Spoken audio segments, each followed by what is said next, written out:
Acteur de grandes avancées chirurgicales et médicales, le milieu de l'ophtalmologie est en perpétuel développement.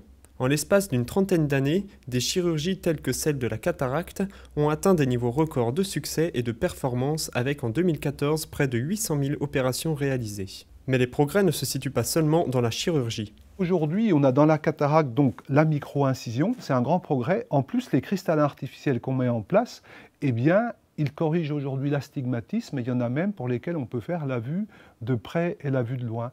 Il y a également la chirurgie, pour faire simple, de la myopie, c'est-à-dire de ce qu'on appelle les amétropies, pour plus porter de lunettes. La chirurgie réfractive a été un énorme progrès avec les différents sorts de laser. Ça connaît toujours un grand succès. Ça, c'est sur le versant chirurgical.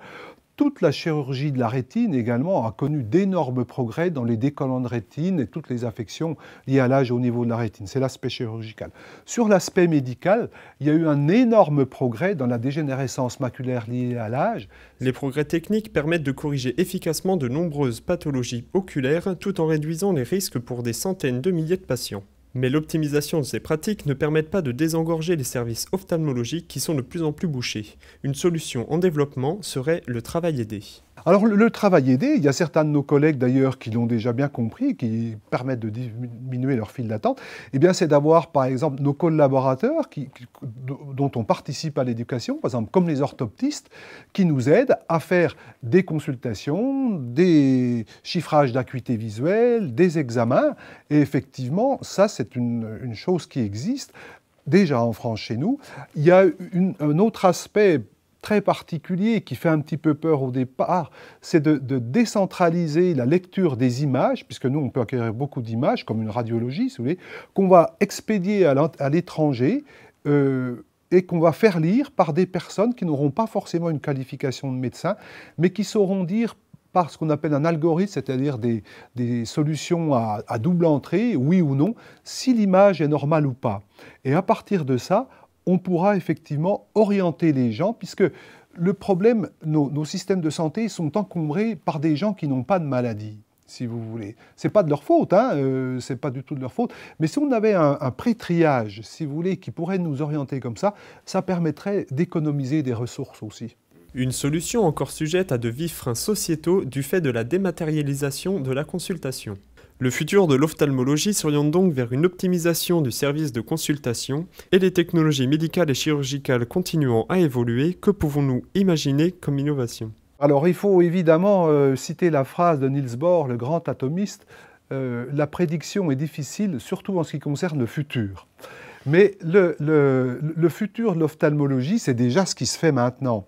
Et on parle de l'œil bionique, si vous voulez, qui est une façon de faire revoir les aveugles, un peu comme la révolution qu'a constitué les prothèses auditives. Ça voulait dire qu'on pouvait brancher un système physique sur un système humain. Et en fait, le grand progrès qui existe déjà, mais à un échelon très très limité, c'est la prothèse de rétine. Effectivement, en France, nos collègues des 15 ans, avec le professeur José Sahel, on a déjà posé, je pense, une quinzaine ou une vingtaine. Le remboursement est à 100 000 €, si vous voulez, donc ça existe dans les papiers.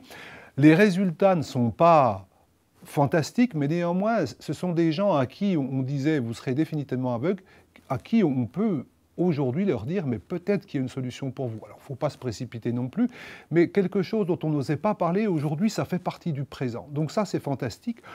On peut citer des applications technologiques comme l'imprimante en 3D. Vous savez, l'imprimante en 3D, on peut faire des maisons en voiture. On peut faire également des cellules de la rétine en 3D, si vous voulez.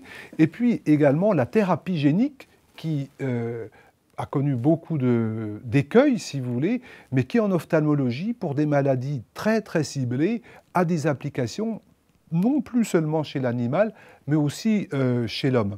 Donc les progrès qu'on peut préfigurer dans le futur, c'est à travers la génétique. Aujourd'hui, on fait ce qu'on appelle du séquençage au débit, c'est-à-dire qu'on est capable de tout avoir la carte génétique de votre corps et prédire un peu votre réponse aux médicaments.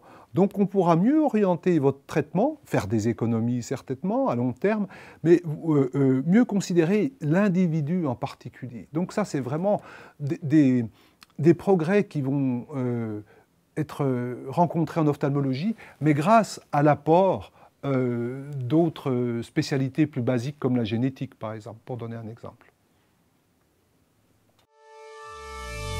Une réaction? Un témoignage?